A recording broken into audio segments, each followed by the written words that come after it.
Kanji is your ugly slave busting his back in the Matrix. Like 99.99% of the population, he works himself to death creating medicine for the world. His life was so lame that even the god of medicine took pity on him and reincarnated him as a god in another world. Once again, using his healing powers, he must fight the Matrix and, unlike the USA, provide cheap healthcare. As the most talented medical prodigy in centuries, Kanji takes it upon himself to find drugs that cure life-threatening diseases. In a flashback, Kanji recalls that the doctors couldn't completely remove the tumor from his sister's body. In the end, the doctors tell his parents that nothing can be done about her. This incident is the only thing that motivated him to become the world-leading pharmacist. One night, in the lab, Kanji completes a short experiment which leads to a success. With no paper beside him, he writes the formula for the medicine on his hand and goes to sleep. Unexpectedly, the next day, his assistant finds him lifeless, lying on the bed. In the end, he couldn't even clap for that assistant. However, things don't come to an end, as Kanji finds itself in the body of a child. For a moment, he thinks that this might be flashes of some previous life. However, after regaining his senses, he finds a busty girl in a maid outfit by the name of Charlotte. Strangely enough, she refers to him by the name Master Falma, which more or less sounds like the name of a drug company. Accordingly to her, he was struck by a lightning and ended in a small coma. As reality sets in, he realizes that he finally worked himself to death and got teleported to another world, realizing he couldn't clap most of his students. Following this event, the maid undoes all the bandages on his body only to discover the holy mark of the god of medicine. Yet, he deems them to be burn marks from the lightning strike. Later in the hallway, Falma learns that his family specializes in medical skills and drugs. Furthermore, his father Bruno is the Archduke and the president of the Medicinal Academy. He also has an elder brother who's currently a college student and a younger sister, reminding him of his previous life. As their conversation continues, Charlotte mentions that nobles are separated from the rest of the pack due to capacity for divine arts. With that said, he goes back to the room in order to try out some RPG skills. Surprisingly enough, he starts thinking about the chemical composition of water, but suddenly, he feels something moving and water starts coming out of his hands. He quickly rushes to the closest window and ends up blasting a lot of water in the garden, but the small bitch ends up getting soaked. He uses this method to create a lot of substances like gold and silver. Still, for some reason, he can't create mixtures. A while later, Charlotte takes him to the study room, revealing that his father likes to quiz him at the dinner table. Upon skimming through some of the books, he learns that the medical knowledge of this world is at least centuries behind Earth. This means he can confidently face his father at dinner. He goes over to meet with his family. He immediately sports her mother and little sister, then his father welcome him, but just as Charlotte said, Bruno asks a very complicated medical problem. Without any hesitation, Falma answers the question, allowing him to continue his daily lessons. I swear to God, if this were my father, I would have prepared some sort of medicine to put him in a coma until his diaper is full of shit. The following morning, Bruno's personal student Eleanor Bonifoy resumes her classes with him. Still, she can't digest the fact that Falma is talking to her with such good manners. Like always, she wants him to tie her up and make her submit to daddy. But now it feels to her as if he has lost all the testosterone when the lightning hit him. Just to summarize his previous lectures, Eleanor goes over the basics principles of divine arts and their 5 attributes. Moments later, Falma uses her magic wand to cast a water spear that turns into a dragon. Instantly, Eleanor loses her stuff, as one person can only use a certain amount of divine arts in their lifetime. Worried, she checks if Falma has any more divine arts left in him. She gets a device to measure his chakra and tells him to grip it tightly like if he were to whack off. To her surprise, he breaks the testing device, proving that he has both positive and negative elements. With nothing more to do, the two of them walk back to the estate. Along the way, Falma tells Eleanor that she rests up from the earlier shock. For some reason, he magically sees that she strained her finger this morning.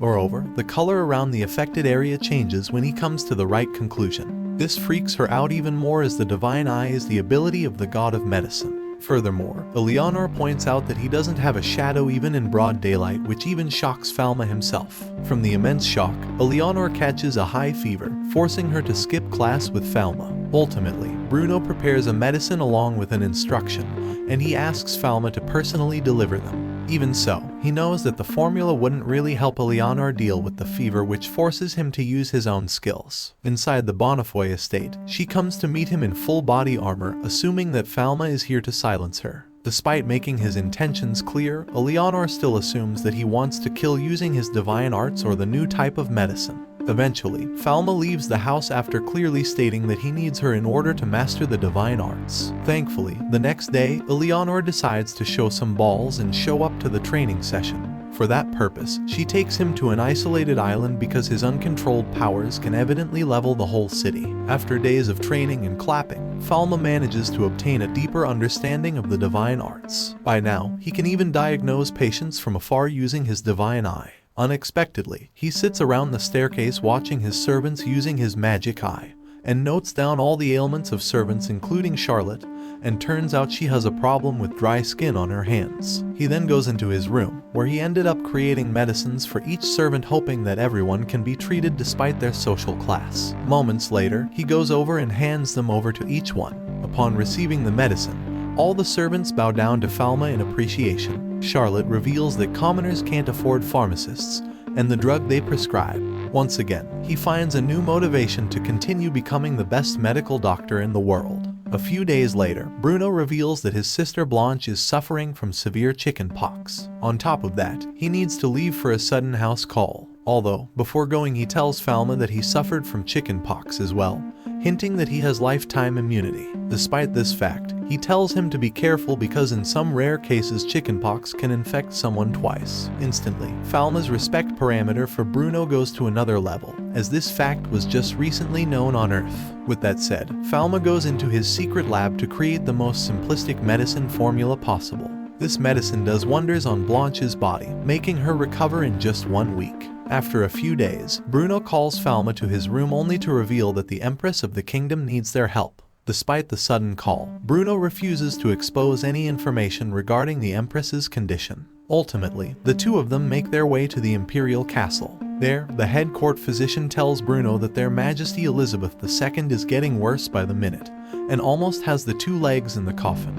After examining her by himself, Bruno comes to the conclusion that she is destined to perish. At this point, Falma is pissed off that these useless pieces of shit can only give her anesthesia to relieve her of pain. What's worse is that Bruno gives Elizabeth the anesthesia, claiming that it's a powerful drug that can treat the sickness. Evidently, Falma knows that none of the pharmacists present on the scene can cure Elizabeth, and so he is forced to use the power of the divine eye. As it turns out, he finds out the problem is in her lungs. Elizabeth suffers from a severe case of tuberculosis, also famously known as the White Death. Out of nowhere, a little bastard comes crying into the room to stay by his mother's side. After seeing this sight, Falma grows irritated, realizing that the pharmacists are now planning to use astrology. He then walks closer to Elizabeth, boldly claiming that there is a new type of medicine for her treatment. Immediately, Bruno and the others try to stop him from rambling nonsense. However, Elizabeth reminds everyone that she is the one who holds authority in the room. With that said, she decides to bet on the little glimmer of hope shown by Falma. When it's all said and done, Falma uses the castle lab as his personal play area. Due to the complexity of the medicine, he first writes down its chemical composition and then initiates the brewing process. Amidst the process, Bruno busts in the lab like the FBI, asking what the hell is in the drug. Bruno angrily reminds Falma that there is no chance in hell they can create a cure for a White Death. This shocks Falma because he needed a freaking superpower like his magic eye to determine the cause of the symptoms, while Bruno just did it the old way. As the situation escalates, Bruno raises his wand like each one of you in the morning. To counter the attack, Falma creates a very thick ice, revealing his overpowering MC abilities. Eventually, after a short discussion, Falma convinces Bruno that he is blessed by the god of medicine, which practically makes him a demigod. A while later, back in the Empress's chambers, Falma shows everyone the threat that bacteria hold over them. He reveals that unicellular organisms invade their body and cause such disease. Well enough for biology class, Falma initiates Elizabeth's treatment, which is supposed to last 6 months. Late at night, on their way back to the Medicis estate, Bruno realizes that this is not the son he raised. However, Falma changes his mind by saying that he needs to learn the art of dealing with patients from Bruno himself. Unexpectedly, 3 whole months have passed since Falma started Elizabeth treatment. During these months, Falma and Bruno have been diving in the depths of medicine. At one of these sessions, Bruno mentions that various nobles have been typing to pooch the recipe of the medicine Falma created, but he has been making excuses ever since. After some thought, Falma reveals that medicine can be created by common people who lack the ability of divine arts. This both shocks Bruno and sends him into deep thought, as many nobles would like Falma dead. With that said, the two of them make their way to the Imperial Palace for the continuation of treatment. There, Noah reveals a gossip that is going on in the palace, saying that Her Majesty wants to reward Falma for such an extraordinary service. Excited, he wants to know what are the things that get him going. To his utter shock, Falma says that he wants to open a pharmacy in the capital that caters to everyone. A while later, he goes inside Elizabeth's room to give Her Majesty the scheduled treatment. Naturally, the two of them start talking about the effects of her illness on the throne and her power as a ruler. Along the lines, Falma senses that Elizabeth feels as worthless as one can get. He reminds her that these past months her son needed his mother the most. Just like him, there are many across the kingdom that respect and need her. Look at our boy rigging up a MILF. Just before leaving, he reminds her that people like him and Elizabeth who have faced death once should learn to appreciate the chance of a second life. As 3 more months pass, Elizabeth calls Bruno to her work chambers for some important business. As it turns out, she rewards Bruno with a land full of medicinal herbs along with some other backside perks, if you know what I mean. As far as Falma, he becomes an official royal pharmacist along with the permission to establish his own pharmacy. Effective immediately, the kingdom bests craftsmen at his service. They rush him into creating the best possible design for the shop. With those in-depth instructions, the construction of the pharmacy goes as smoothly as possible. To make things interesting, Falma gives it quite a literal name, calling it the Parallel World Pharmacy. Just days before the opening, the head of the local pharmaceutical guild shows up at the doorsteps, ready to exchange some blows. Surprisingly enough, Falma deals with him as a student of the trade and declines the offer to join the guild. Pushed into a corner, the fatso tries to scare away the commoners by accusing them of being expensive, but that only leads to Eleanor scaring his butt away. As things finalize the shop, Falma realizes that their team is missing a bookkeeper. In order to seek some advice, he returns to the mansion only to discover that their family's accountant Cedric is leaving the job because his knees have worsened and his dad decided to dismiss him. But Falma asks if he is able to cure his knees.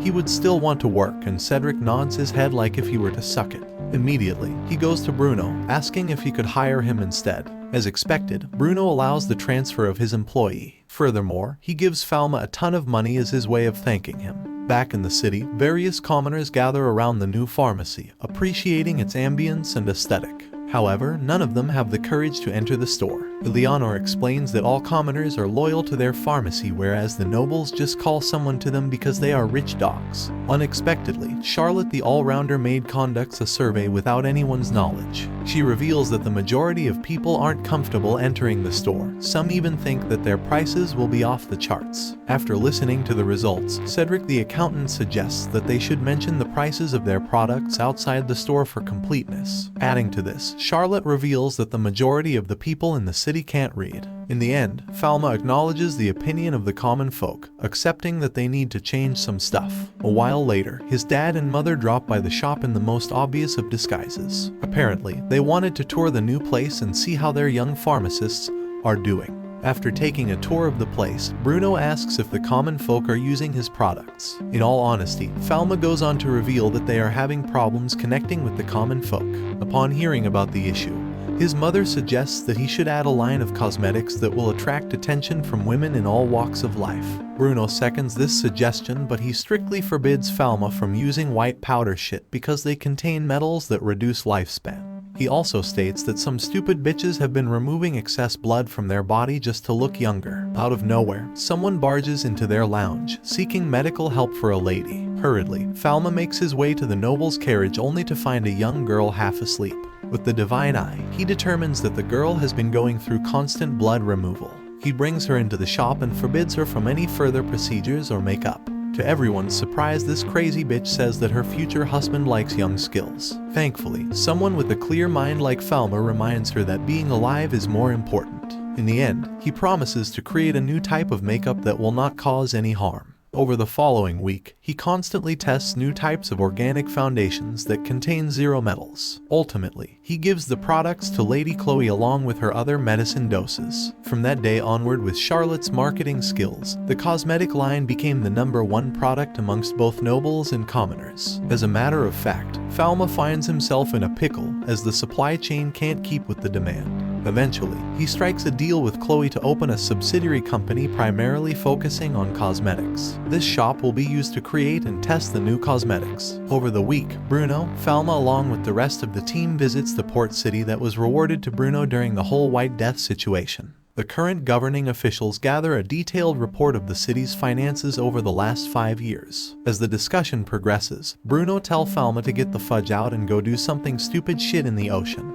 At the beach, Blanche and Charlotte run into the ocean with the intention to play on the shore. Following them, Eleanor also goes crazy and starts to reveal the good stuff underneath. She notices that Falma has been down from the moment he laid eyes on the ocean. Naturally, she thinks that some kids are afraid of the ocean and so she leaves him alone. Meanwhile, Falma is drowning in nostalgia as he remembered the day when he promised to swim with his little sister. Yet, due to her disease catching up, that day never came by. Out of nowhere, Charlotte lets out a loud scream, revealing that Blanche was pulled in by the strong current. Immediately, he jumps into the ocean without a second thought in mind. As the currents get stronger, Falma wonders if he will lose his sister once again. In that moment of need, he goes all out with his right hand, erasing every molecule of water and salt in the area. For a moment, Eleanor thinks that he is somehow holding back the water, but then she realizes that the sand of the ocean floor is completely dry. After getting to the shore, Falma notices that both Eleanor and Charlotte are scared to death by his new ability. Late at night, he contemplates that one wrong slip-up could have erased all the water in everyone's body, and could have killed his little sister. Moments later, Charlotte comes to the room asking forgiveness for her powerlessness. As it turns out, she did not fear him, rather it was the opposite. On the other hand, the news of this event spread across the neighboring Holy Kingdom.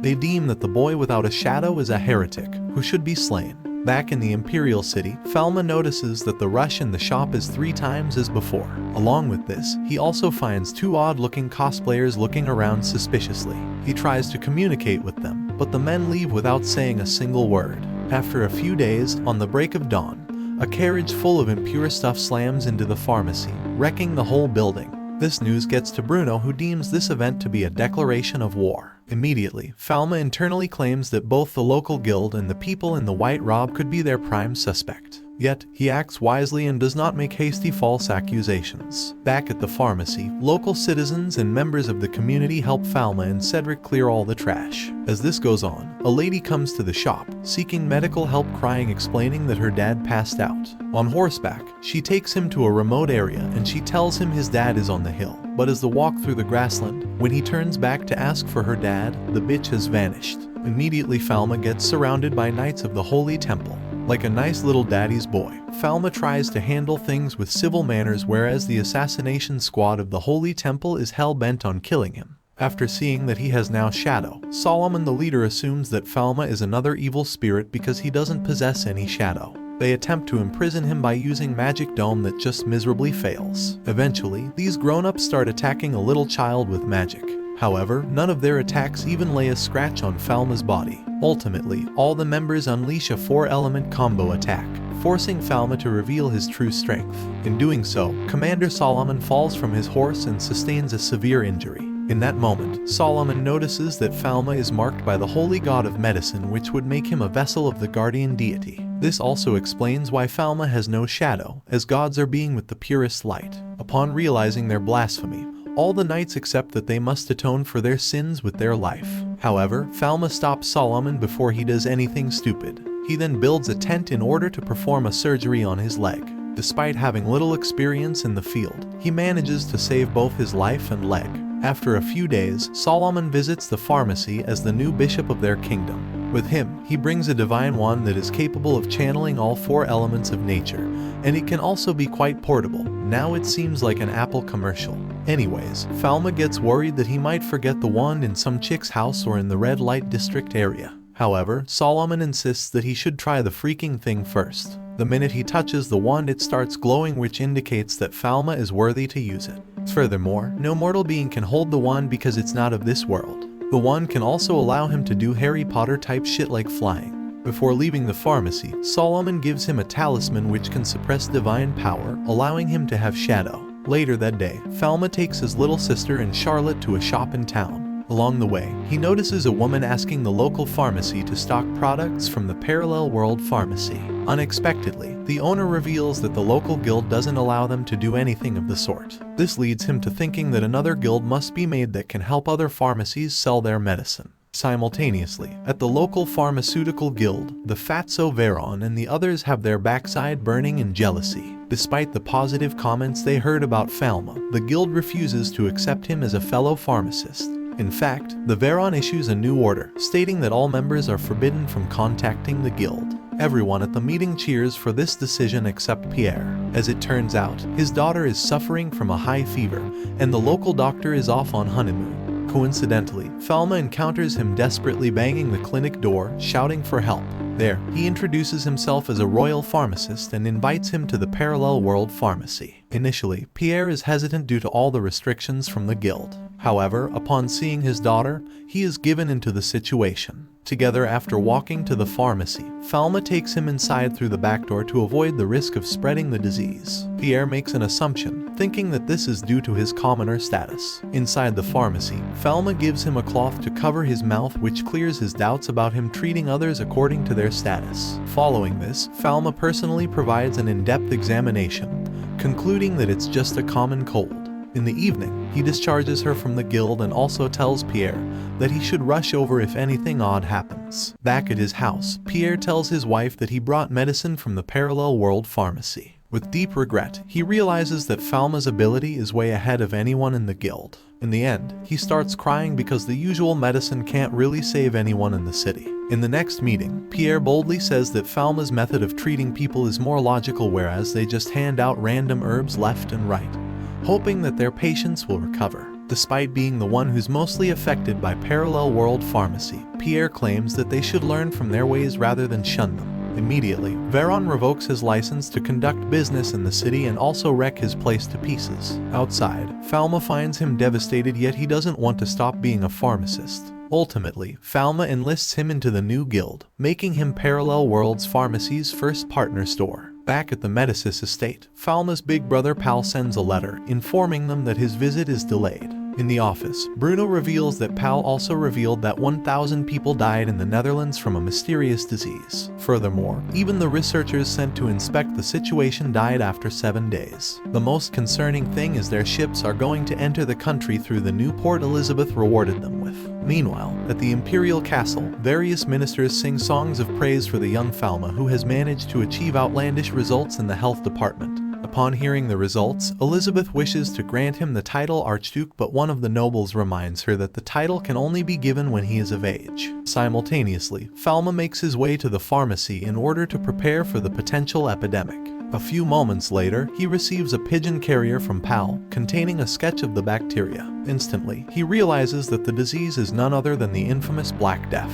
In a state of hurry, he rushes over to Bruno's office, as this is something that requires a few extra hands. Thankfully, by now Falma has already created a medicine and established quarantine stations at the port gates. Still, the threat of the disease spreading like wildfire is no joke, and so together they present their case to Elizabeth herself. There, the three of them set a few new parameters to avoid prevention of disease through rats and other insects. When it's all said and done, Falma makes his way over to the Compound Guild for the sake of rechecking everything. There, Pierre assures him that thousands of medicines have been sent to various stations and pharmacies. In the end, he claims that their guild will not let the disease spread any further. On the other hand, at the castle, the finance minister gives a detailed report about the trade show.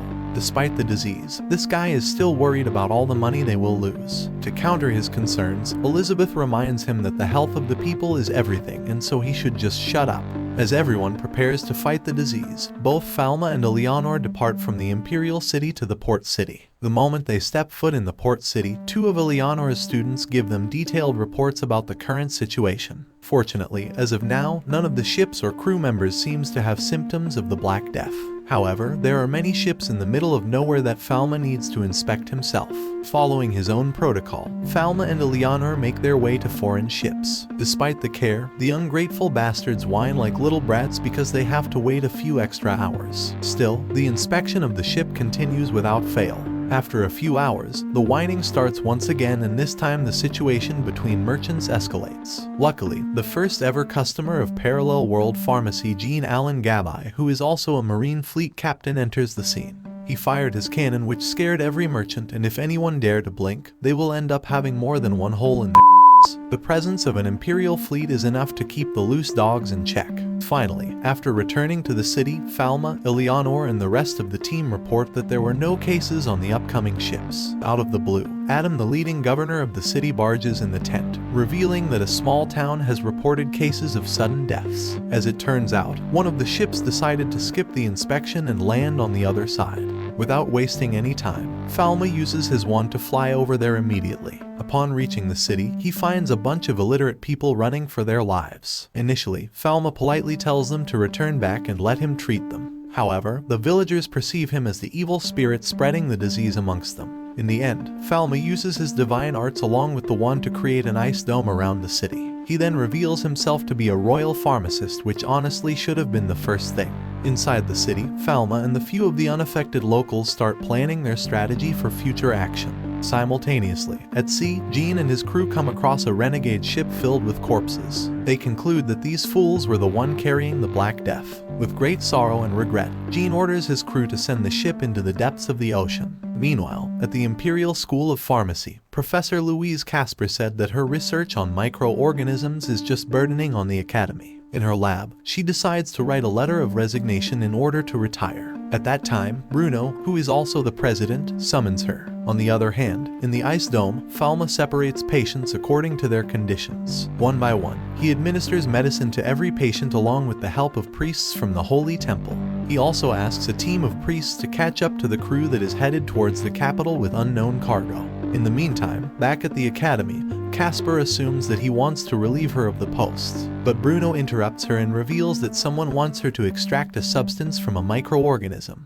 As it turns out, she already had prosperous colonies of the organisms growing in her lab. Effective immediately, Bruno says that Casper's department will receive a special budget for such a huge contribution. Simultaneously, Falma finishes administering treatment to every critical patient in town. He reports that more than half with severe symptoms are in stable condition. However, some of them have died as well. With that said, he leaves the city in the hands of the priest in order to catch the rest of the crew. Along the way, he comes across a few men who reveal that the rest of the crew is going to the capital with 5 holy knights and expensive cargo.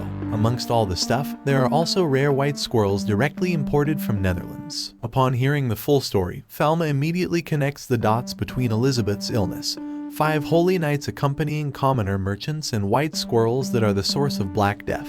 The following morning, in the capital, Bruno reports to Her Majesty about the current situation of things. He predicts that the infected cargo would enter the city through Gate 6. As a countermeasure, Elizabeth orders the guards to tighten security at all the gates. Despite all the efforts, the Holy Knights from the other kingdom break into the city and release all the infected squirrels. With all the commotion outside, Bruno concludes that someone he knows has planned this invasion all along. Back in his college days, there was a medical genius named Camus who introduced various new treatments. However, due to his uncanny habit of experimenting with humans, the Holy Temple stripped him of divine arts and banished him from nobility. Back in the city, the 5 knights decimate all the imperial forces with their divine arts. Their powers run rampant until Solomon and his team of priests arrives and strips them of their divine arts. A few moments after, Falma enters the capital only to discover that the majority of people have been infected by the Black Death.